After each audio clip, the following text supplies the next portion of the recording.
بسم اللہ الرحمن الرحیم الحمدللہ رب العالمین والصلاة والسلام علی سید الانبیاء والمرسلین وعلی آلہ واصحابہ وعطرتہ اجمعین۔ معزز سامعین و ناظرین، السلام علیکم ورحمۃ اللہ وبرکاتہ۔ ایک مختصر اور اہم پیغام کے ساتھ حاضر خدمت ہوں۔ ملک عزیز پاکستان میں ہمارے ایک نامور اسکالر جاوید غامدی صاحب وہ علمی حلقوں میں بڑے مقبول ہیں، اور بالخصوص سیکولر لادین متجددین اور روشن خیال طبقات ان کو بڑا پسند کرتے ہیں، کیونکہ وہ آئے روز کوئی نہ کوئی ایسی گفتگو اور ایسا کوئی نہ کوئی علمی نقطہ میڈیا پہ آ کے بول دیتے ہیں جس کی وجہ سے علمی حلقوں میں ایک اضطراب اور ایک ہیجان پیدا ہو جاتا ہے۔ گزشتہ عرصے میں ان کی بہت سے بیانات اضطراب کا باعث بنے۔ کبھی انہوں نے حضرت عیسیٰ علیہ السلام کے آخر الزمان میں تشریف لانے کی صحیح احادیث کا انکار کیا، کبھی انہوں نے پردہ اور خواتین کے حجاب کے متعلق روایات کو ماننے سے انکار کیا، اسی طرح اقدامی جہاد کا انکار کیا، آن لائن نماز کی طرح ڈالنے کی بات کی، اور بھی بہت سے ایسی شطحات اور ایسے تفردات ان کی طرف سے آتے رہتے ہیں جن کی وجہ سے سنجیدہ فکر حلقے بڑے مضطرب اور پریشان رہتے ہیں۔ گزشتہ دنوں تو وہ کھل کے سامنے آ گئے اور انہوں نے قادیانیت کی وکالت شروع کر دی، اور مرزا غلام قادیانی کے بہت بڑے سپورٹر اور پروموٹر بن کے سامنے آئے، اور انہوں نے تصوف کے نام پہ چند صوفیاء کرام کی کتابوں میں سے دو چار جملے سیاق و سباق سے کاٹ کر ان سے غلط مفہوم اخذ کرنے کی کوشش کی۔ بالخصوص شیخ اکبر حضرت محی الدین ابن عربی رحمۃ اللہ تعالی علیہ، جو علم تصوف کا ایک علم ہیں اور ایک بہت بڑا نام ہیں، ایک بہت بڑے صوفی، فلسفی، متکلم اور اصولی ہیں، جن کی کتابیں ہزاروں صفحات پہ مشتمل ہیں، اور جن کا کلام علم حقیقت، علم طریقت اور علم شریعت کے اندر ایک سند کی حیثیت رکھتا ہے۔ آپ کی کتاب الفتوحات المکیہ، اس کے جلد نمبر 3 صفحہ نمبر 6 کی چند جملوں کو انہوں نے پکڑا اور ان کو سیاق و سباق سے کاٹ کے حضرت شیخ اکبر پہ بہتان باندھا کہ نعوذ باللہ حضرت شیخ اکبر اجرائے نبوت کے قائل ہیں، ختم نبوت کے منکر ہیں، العیاذ باللہ، اور یہ مفہوم اخذ کرنے کی کوشش کی کہ حضرت ابن عربی یہ فرما رہے ہیں کہ آخری نبی حضرت محمد الرسول اللہ صلی اللہ علیہ وآلہ وسلم کے بعد اگر کوئی اور نبی بھی آنا چاہے تو آ سکتا ہے، اور اس سے حضور کی ختم نبوت پہ کوئی فرق نہیں پڑتا، اور اس طرح کے بیانات دے کر انہوں نے امت مسلمہ کے اندر ایک ہیجان اور ایک اضطراب پیدا کر دیا۔ میں بغیر کسی تمہید میں جائے ہوئے آئیے آپ کے سامنے فصوص الحکم، جو حضرت شیخ اکبر محی الدین ابن عربی کی مشہور کتاب ہے، اور فتوحات مکیہ کے چند مقامات آپ کے سامنے رکھتا ہوں، آپ بغور ان کا مطالعہ کریں۔ جاوید غامدی صاحب ایک طرف تو صحیح احادیث کا انکار کرتے ہیں، اور جب اپنی مرضی کی کوئی بات کہیں سے مل جائے تو پھر ان کو فصوص الحکم اور فتوحات مکیہ کے اوپر بھی اعتبار ہو جاتا ہے، اور ایک طرف حدیث کا انکار اور دوسری طرف تصوف کی کتابوں سے سند پکڑنا، یہ ان کے دوہرے معیار کی طرف اشارہ کرتا ہے۔ تو دیکھیے سب سے پہلے فصوص الحکم صفحہ نمبر 134 اور 135 پر حضرت شیخ محی الدین ابن عربی کیا فرما رہے ہیں۔ یاد رکھیں، شیخ محی الدین ابن عربی کثیر التصانیف بزرگ ہیں، اور آپ نے تصوف کے اندر اپنی چند مصطلحات خود بھی ذکر فرمائی ہیں۔ مثال کے طور پر جب وہ نبوت اور رسالت کی بات کرتے ہیں تو اس کو نبوت تشریعی اور رسالت تشریعی کہہ کے اس کو بیان کرتے ہیں، اور جب ولایت کی بات کرتے ہیں تو کبھی کبھی اس کے لیے الانباء العام کا لفظ ذکر کرتے ہیں، یعنی سرکار دو عالم صلی اللہ علیہ وسلم پہ نبوت کا سلسلہ ختم ہو گیا، اب آپ صلی اللہ علیہ وسلم کے بعد اگر کچھ باقی ہے تو ولایت باقی ہے، اور العلماء ورثۃ الانبیاء، علماء انبیاء کے وارث ہیں، اور وہ حضور صلی اللہ علیہ وآلہ وسلم کے پیغام کو لے کے آگے بڑھنے والے ہیں۔ تو اس چیز کو آپ نے بیان فرمایا، اور اس سے انہوں نے یہ مفہوم اخذ کرنے کی کوشش کی کہ شاید وہ اجرائے نبوت کی بات کر رہے ہیں۔ آپ فرماتے ہیں فصوص الحکم میں وَعْلَمْ أَنَّ الْوِلَایَةَ هِيَ الْفَلَكُ الْمُحِيطُ الْعَامُ، کہ ولایت ایک وسیع آسمان کی مانند ہے وَلِهَذَا لَمْ تَنْقَطِعْ، اسی لیے ولایت قیامت تک کبھی منقطع نہیں ہوگی، ولی آتے رہیں گے۔ وَلَهَا الْإِنْبَاءُ الْعَامُ، اور ولایت کا یہ فیض عام ہوتا رہے گا۔ وَأَمَّا نَبُوَّةُ التَّشْرِيعِ وَالرِّسَالَةِ فَمُنْقَطِعَةٌ، جہاں تک نبوت اور رسالت تشریعی کا سوال ہے تو وہ جان لو کہ وہ منقطع ہو چکی، وہ ختم ہو چکی۔ کس ذات پہ ختم ہوئی؟ فرمایا وفی محمد صلی اللہ علیہ وسلم قد انقطعت، بے شک رسالت و نبوت حضرت محمد الرسول اللہ صلی اللہ علیہ وسلم کی ذات والا صفات پہ ختم ہو چکی، آپ خاتم النبیین ہیں۔ فلا نبی بعدہ، آپ کے بعد کوئی نبی نہیں، یعنی مشرعن او مشرعن لہو، دونوں امکانات کی نفی کر دی۔ فرمایا نہ ہی آپ کے بعد کوئی صاحب شریعت نبی آ سکتا ہے اور نہ ہی کوئی ایسا نبی آ سکتا ہے جو کسی دوسرے نبی کی شریعت کے تابع ہو۔ یعنی غامدی صاحب نے شیخ اکبر کی فتوحات مکیہ کی جلد نمبر 3 سے یہ مفہوم اخذ کرنے کی کوشش کی کہ شاید وہ یہ فرما رہے ہیں کہ شریعت والا نبی تو نہیں آ سکتا، لیکن دوسرے نبی کی شریعت کے تابع رہ کے کوئی نبی آ سکتا ہے۔ یہاں پر واضح طور پہ شیخ اکبر نے فرما دیا مشرعن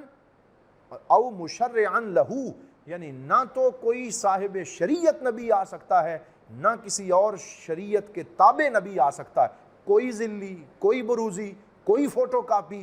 کسی قسم کے نبی کا امکان حضور صلی اللہ علیہ وسلم کے بعد نہیں ہے۔ ولا رسول وہو المشرع، رسول صاحب شریعت ہوتا ہے اور رسالت حضور پہ ختم ہو چکی۔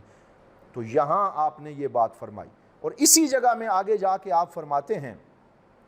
کہ اللہ رب العزت نے مخلوق پر لطف فرمایا کہ نبوت اور رسالت تو ختم ہو چکی تھی، فَأَبْقَى لَهُمْ النَّبُوَّةُ الْعَامَّةُ الَّتِي لَا تَشْرِيعَ فِيهَا، تو ایک ایسی چیز کو اللہ رب العزت نے باقی رکھا جسے نبوت عامہ نام دیتے ہیں، اور اس سے نبوت کا لغوی معنی مراد لیتے ہیں، اور اس سے مراد ولایت ہے جس میں کوئی تشریع نہیں ہے۔ اور آگے اس کی مزید وضاحت کرتے ہوئے فرما دیا وَأَبْقَى لَهُمْ التَّشْرِيعَ فِي الْاجْتِهَادِ، ہاں وہ اجتہاد کر سکتے ہیں، یہ باقی رکھا۔ أَبْقَى لَهُمُ الْوِرَاثَةَ فِي التَّشْرِيعِ، اور شریعت میں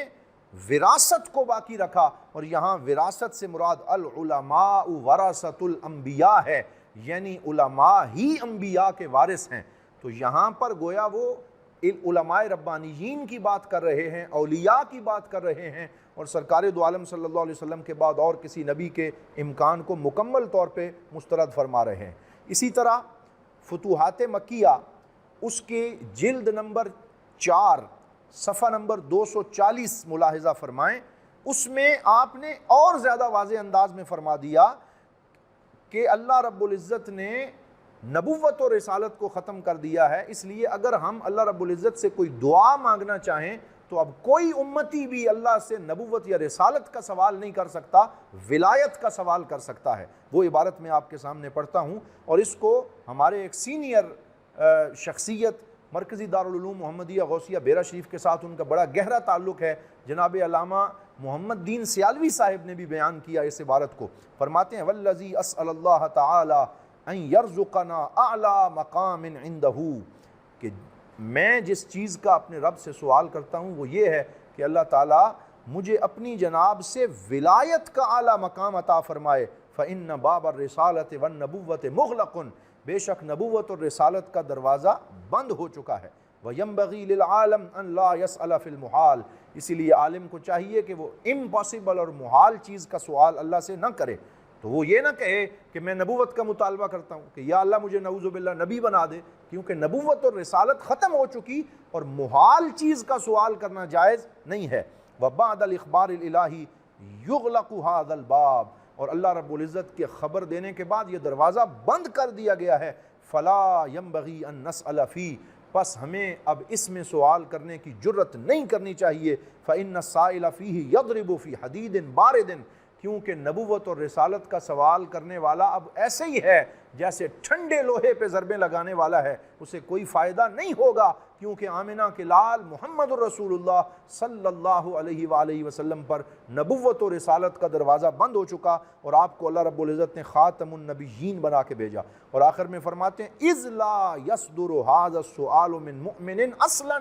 کسی مومن کے منہ سے ایسا سوال، ایسا مطالبہ اور ایسی جرت ہو ہی نہیں سکتی کہ وہ حضور کے بعد نبوت کی بات کرے. یہ جو بھی کرے گا وہ مومن نہیں ہو سکتا, وہ پکا کافر ہو سکتا ہے. حضرت شیخ محی الدین ابن عربی تو یہ فرما رہے ہیں, اور جاوید غامدی صاحب کتنا غلط مفہوم اخذ کر کے امت مسلمہ کے اذہان کو خراب کرنے کی کوشش کر رہے ہیں. اور آخری عبارت جو میں شیخ اکبر رحمہ اللہ کی پیش کرنا چاہتا ہوں وہ جلد نمبر 6 صفحہ نمبر 316 ہے, جس میں آپ نے اور زیادہ واضح انداز میں ختم نبوت کو بیان کیا. فرماتے ہیں فَقَانَ مُحَمَّدٌ صلی اللہ علیہ وسلم عین سابقۃ النبوۃ البشریہ. آپ صلی اللہ علیہ وسلم نبوت کا وہ سرچشمہ ہیں جس سے نبوت پھوٹی, یعنی سب سے پہلے نبی بھی آپ ہیں.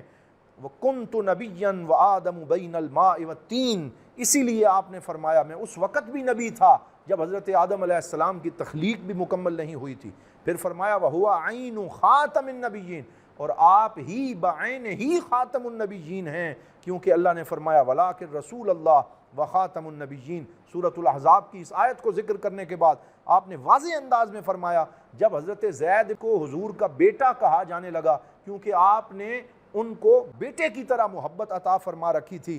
تو اللہ رب العزت نے آیات نازل فرمائیں سورۃ الاحزاب کی اور منع فرما دیا. اور آگے فرماتے ہیں الا تراہ ما عاش لہ ولد ذکر من ظہرہ, کیا تم نہیں دیکھتے کہ سرکار دو عالم صلی اللہ علیہ وسلم کے 3 بیٹے پیدا ہوئے, اللہ رب العزت نے ان کو واپس لے لیا تشریفا لہ. اس میں بھی سرکار دو عالم کی ختم نبوت کا شرف آپ کو عطا فرمانے کے لیے لکونہ سبق فی علم اللہ انہ خاتم النبیین, کیونکہ اللہ رب العزت کے علم میں یہ موجود ہے کہ آپ خاتم النبیین ہیں. اس وجہ سے اللہ رب العزت نے آپ کا کوئی بیٹا جو ہے وہ زیادہ لمبے عرصے تک اس کو زندگی عطا نہیں فرمائی. تو جب کوئی آپ کے بعد نبی ہونا ہوتا تو وہ آپ کا کوئی بیٹا ہوتا, وہ حضرت عمر ہوتے, وہ حضرت علی ہوتے. جب ان میں سے کوئی نبی نہیں بن سکا تو پھر آج 1400-1500 سال گزرنے کے بعد کوئی یہ جرت کیسے کر سکتا ہے. پھر فرمایا ان الرسالۃ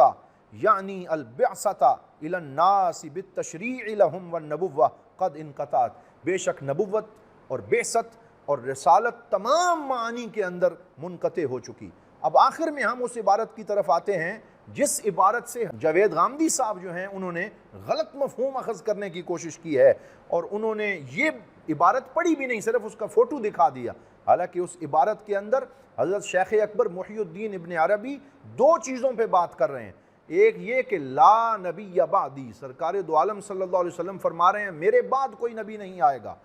اور پھر اس سوال کا جواب دے رہے ہیں کہ حضرت عیسیٰ علیہ السلام آخر الزمان میں تشریف لائیں گے تو پھر ان کے آنے کا معنی کیا ہوگا. تو آپ یہ بیان فرما رہے ہیں کہ رسالت اور نبوت حضور پہ ختم ہو چکی, حضرت عیسیٰ بھی آخری زمانے میں آئیں گے تو کوئی اپنی شریعت لے کے نہیں آئیں گے بلکہ سرکار دو عالم صلی اللہ علیہ وسلم کے امتی کی حیثیت سے آئیں گے, اور یہ صرف ان کے لیے خاص ہے. حضرت عیسیٰ علیہ السلام کے آخر الزمان میں آنے کی جسٹیفیکیشن یہ بیان فرما رہے ہیں کہ نبوت ان کو سرکار دو عالم صلی اللہ علیہ وسلم سے پہلے مل چکی ہے. اب حضور کی ختم نبوت پہ ان کے آنے سے کوئی اثر نہیں پڑے گا بلکہ وہ آئیں گے تو حضور کے امتی کی حیثیت سے تشریف لائیں گے. اور اس میں یہ بھی وہ بیان فرما رہے ہیں کہ العلماء ورثۃ الانبیاء, اس کا معنی یہ ہے, یہاں لکھتے ہیں الاکابر من عباد اللہ الذین ہم فی زمانہم بمنزلۃ الانبیاء, کہ کچھ اولیاء ایسے ہوتے ہیں جو اپنے اپنے زمانے میں انبیاء کے قائم مقام ہوتے ہیں. اب انبیاء کے قائم مقام ہونے کا معنی انہوں نے 4 اور 6 جلد میں بیان فرما دیا جو ابھی ہم نے پڑھا, یعنی علماء انبیاء کے قائم مقام یوں ہوتے ہیں کہ وہ ان کے فیضان کے وارث ہوتے ہیں, وہ نبی نہیں ہوتے, وہ رسول نہیں ہوتے. تو اس پوری 3 جلد کو اگر آپ دیکھیں اور اس کا مطالعہ کریں, سیاق و سباق کو دیکھیں, تو اس میں حضرت شیخ اکبر محی الدین ابن عربی نے ان عباد اللہ اور ان اولیاء کا مقام بیان فرمایا ہے جن کو اللہ رب العزت نے سرکار دو عالم صلی اللہ علیہ وسلم کی نبوت کا فیضان عطا فرمایا اور وراثت محمدی میں سے حصہ عطا فرمایا. کبھی اوتاد جو ہیں ان کا ذکر فرمایا, کبھی اقطاب جو ہیں ان کا ذکر فرمایا, کبھی رجال الغیب کا ذکر فرمایا. تو یہ پوری کی پوری تیسری جلد جس میں سے غامدی صاحب نے ایک عبارت نکال کر قادیانیوں کا وکیل بننے کی کوشش کی اور اپنی اصلیت ظاہر کر دی، اب کسی کو ان کی باتوں میں نہیں آنا چاہیے۔ وہ مرزا غلام قادیانی کے وکیل ہیں اور وہ اپنے دل میں قادیانیوں کے لیے نرم گوشہ رکھتے ہیں، وہ حضور کی احادیث کا انکار کرتے ہیں، وہ انٹلیکچوئلزم کے نام پہ امت مسلمہ کو گمراہ کرنے کی کوشش کر رہے ہیں۔ لہٰذا ہم نے بالکل واضح انداز میں یہ بیان کر دیا کہ حضرت شیخ اکبر محی الدین ابن عربی رحمہ اللہ تعالی، جنہوں نے 500 سے زیادہ کتابیں تصنیف فرمائی ہیں اور جنہوں نے کئی ہزار صفحات پہ مشتمل پورا انسائیکلوپیڈیا امت مسلمہ کو دیا ہے، وہ بالکل بھی خاتم النبیین ہونے کے، سرکار دو عالم کی ختم نبوت کے منکر نہیں ہیں، وہ سرکار کے بعد کسی نبی کے آنے کے قائل نہیں ہیں، وہ تو ولایت کا مقام بیان کر رہے تھے اور انہوں نے اپنے مذموم مقاصد کے لیے ان کی ایک عبارت کو استعمال کیا ہے۔ میں دعا کرتا ہوں اللہ رب العزت ہمیں بزرگان دین کا ادب سکھائے اور شیخ محی الدین ابن عربی کو سمجھنے کے لیے پیر سید مہر علی شاہ صاحب تاجدار گولڑا اور حضور ضیاء الامت جسٹس پیر محمد کرم شاہ الازہری رحمہم اللہ تعالی ان جیسے ذہن اور ان جیسی شخصیت درکار ہے، وگرنہ آج کے دور کے یہ عقل پرست لوگ شیخ اکبر محی الدین ابن عربی کو سمجھ نہیں سکتے۔ اللہ رب العزت ہمیں بزرگان دین کا ادب کرنے کی توفیق عطا فرمائے اور سرکار کی ختم نبوت پہ پہرا دینے کی توفیق عطا فرمائے، حضور کی ختم نبوت کا سپاہی بنائے۔ وآخر دعوایا ان الحمد للہ رب العالمین۔